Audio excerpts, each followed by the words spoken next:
வணக்கம் students. NEET எக்ஸாமுக்கு 100% effort போடணுமான்னு கேட்டால் கிடையவே கிடையாது. 80% ரிசல்ட் வரணும் அப்படின்னா ஜஸ்ட் 20% எஃபோர்ட் போடுங்க. நீங்க நீட் எக்ஸாமை கண்டிப்பா கிளியர் பண்ணலாம், வின் பண்ணலாம். 20% கோர் மெக்கானிசம் அப்படின்னு சொல்லிட்டு சில சப்ஜெக்ட்ஸ் இருக்கும் இல்லையா, அந்த சப்ஜெக்ட்ஸ் மட்டும் நீங்க ஃபோக்கஸ் பண்ணுங்க. பயாலஜில செல் பயாலஜி இருக்கு, பயோமாலிகூல்ஸ் இருக்கு, ஹியூமன் பிசியாலஜி எல்லாம் இருக்கு. இந்த சப்ஜெக்ட் நீங்க பிராக்டிஸ் பண்ணுங்க. நாட் ஆல் த சப்ஜெக்ட், இதுலயே உங்களுக்கு பயோடெக்னாலஜி அண்ட் எல்லாமே இன்க்ளூட் ஆகும். இந்த மாதிரி கொஸ்டின்ஸ் நான் எதுல பார்க்கலாம், எதை போய் படிக்கணும், என்ன புக்ஸ் ஃபாலோ பண்ணணும் அப்படின்னு நினைச்சீங்க அப்படின்னா அதெல்லாம் ஒண்ணும் வேண்டாம். ஜஸ்ட் நம்ம வின்னர்ஸ் பேட் மொபைல் அப்ளிகேஷன்ஸ் இருக்கு, இது நீங்க அட்டெண்ட் பண்ணி பாருங்க. எக்ஸாம் போறீங்க, எக்ஸாம்ல போய் உட்கார்ந்த உடனே ஃபர்ஸ்ட் 3 கொஸ்டின்ஸ் இருக்கும், நீங்க பாப்பீங்க. பார்த்த உடனே அந்த ஆப்ஷன்ஸ் எல்லாமே பார்க்கும்போது உங்களுக்கு ஒரு பிளாங்க் அவுட் ஆயிடும். அதுக்கான பிராக்டிஸ் நீங்க எடுத்திருக்க மாட்டீங்க. உட்கார்ந்தோன்னே ஃபர்ஸ்ட் கொஸ்டினே டிஃபிகல்ட்டா இருக்கும் போதே நீங்க என்ன ஆகும் அப்படின்னா அங்கேயே உங்க மைண்ட் விழுந்ததுனால அதுக்கு அடுத்த கொஸ்டினை உங்களால யோசிக்கவே முடியாது. நீங்க எக்ஸாம்க்கு போறதுக்கு முன்னாடி biomolecules, plant or human physiology பத்தி படிங்க அப்படின்னு இந்த சப்ஜெக்ட்ஸ் மட்டும் நீங்க படிச்சிருந்தீங்க அப்படின்னா நீங்க செல்லுலார் எனர்ஜி,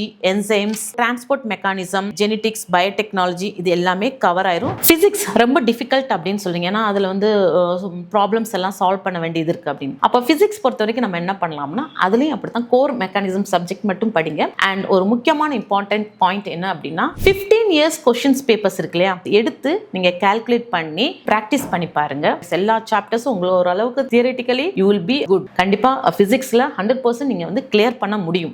அதே மாதிரி அந்த நீட் எக்ஸாம்ஸ் கிளியர் பண்ண முடியும் அப்படின்றது இந்த வின்னர்ஸ் பேட் ஆப் மூலமாகவும் முடியும். ஏன் அப்படின்னா ஈச் டாபிக்கு உங்களுக்கு ஜஸ்ட் 10 கொஸ்டின்ஸ் மட்டும் தான் கொடுத்துருப்போம். அப்ப அந்த 10 கொஸ்டின்ஸை ஜஸ்ட் ரீட் பண்ணிட்டு நீங்க ஒரு பிராக்டிஸ் பண்ணி பாருங்க. புக்கை க்ளோஸ் பண்ணிட்டு அதுக்கான ஆன்சர்ஸ் எழுதி பார்க்கும்போது உங்களுக்கான ரிசல்ட் கண்டிப்பா சக்சஸ் ஆகும். ஸோ வின்னர்ஸ் பேட் மொபைல் அப்ளிகேஷன்ஸை நீங்க டவுன்லோட் பண்ணுங்க, அதுல பிராக்டிஸ் பண்ணி பாருங்க. ஸோ அதுல உங்களுக்கு ஏதாவது டவுட்ஸ் இருக்கு, இல்ல இந்த மாதிரி இருந்தா நல்லா இருக்கும் அப்படின்னு சொல்லிட்டு கீழே கமெண்ட் செக்ஷன்ல கமெண்ட் பண்ணுங்க.